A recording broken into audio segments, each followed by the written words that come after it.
Bavandimwe, Yezu Kristo akuzwe. Padiri Frodoir Twagirinshuti, umuvandimwe wanyu muri Communauté ya Emmanuel, uhagarariye serivisi y'abana.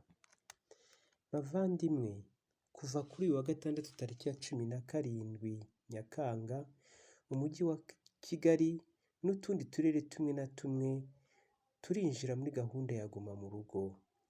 Iyi gahunda itugiraho ingaruka nyinshi, haba mu buzima bwacu bwa roho ndetse no mu bukungu no mu mibanire, kuko buri wese aba yigunze iwe adashobora gusabana n'abandi ku buryo bufatika. Ariko kandi ni na gahunda ikwiye kubahirizwa kugira ngo iki cyorezo kitwugarije kirusheho gukumirwa. Yezu Kristo mu ivanjiri uko yanditswe na Yohani umutwe wa 16 umurongo wa 33 agira ati: hano ku isi muzahagirira amakuba, ariko nimukomere, isi narayitsinze. Bavandimwe, ntitukwiye kugira ubwoba, ariko kandi kimwe na za ntumwa za Yezu Kristo zari zagirijwe n'umuhengeri, birakwiye ko twungikanya amajwi yacu, hanyuma tukagira tuti: mwigisha, ntacyo bigutwaye ko tugiye gushira. Ivanjiri uko yanditswe na Mariko umutwe wa 4 umurongo wa 39. Muri urwo rwego bavandimwe, turifuza ko duhuza amajwi hamwe n'abana bacu bose, tugatakambira Uhoraho mu isengesho ry'iminsi 9. Noveni tuzatangira kuva ku wa mbere tariki ya 19 kugeza ku wa kabiri tariki ya 27 Nyakanga 2021.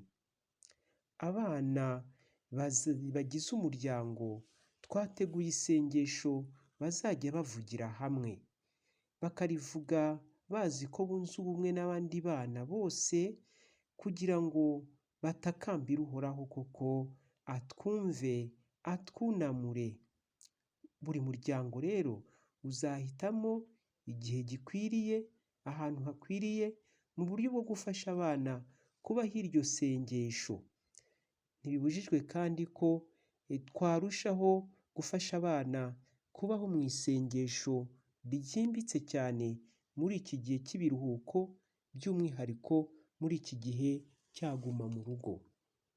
Nyagasani Yezu yifuza yuko twamusanga dufite umutima nk'uw'abana, kuko ingoma y'ijuru ari iy'abameze nkabo. Dufashe abana bacu rero gutura iryo turo ry'umutima wabo, kugira ngo Nyagasani atwunamure muri aka kaga twakizwemo n'icyorezo cya coronavirusi.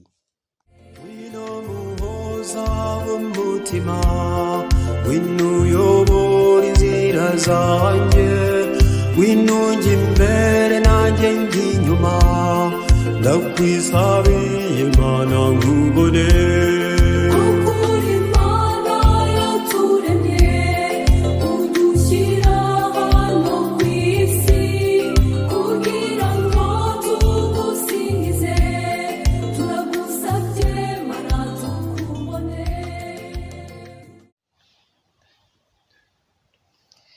Izina ry'Imana Data na Mwana na Roho Mutagatifu, amen.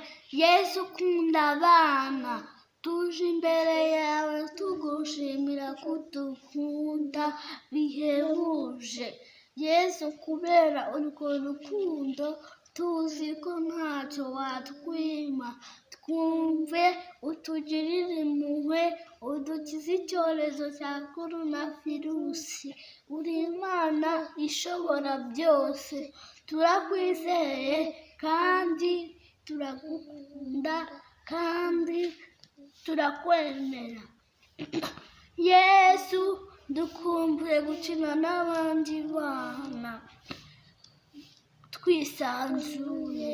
Yesu, dukumbuye gusura inshuti zacu ngo duseke, twishimane nazo.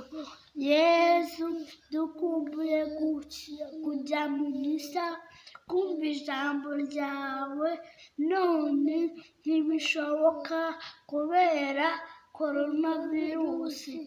Uyidukize Nyagasani, turabigusabye. Ndakuramutsa Mariya, ushimwa n'Imana, wahebuje abagore bose umugisha, na Yesu umwana wabyara asingizwa. Mariya mutagatifu mubyeyi w'Imana, urayidusabira twabanyabyaha kuri ubu n'igihe tuzapfira. Amen. Ndakuramutsa Mariya, ushimwa umwana n'Imana, wahebuje abagore bose umugisha, na Yesu umwana wabyara asingizwa. Mariya mutagatifu mubyeyi w'Imana, urayidusabira twabanyabyaha kuri ubu n'igihe tuzapfira. Amen. Ndakuramutsa Mariya, ushimwa umwana n'Imana, wahebuje abagore bose umugisha, na Yesu umwana wabyara asingizwa. Mariya mutagatifu mubyeyi w'Imana, urayidusabira twabanyabyaha kuri ubu n'igihe tuzapfira. Amen. Bikira Mariya mwamikazi w'isi n'ijuru, udusabire. Ku izina ry'Imana Data na Mwana na Roho Mutagatifu. Amen.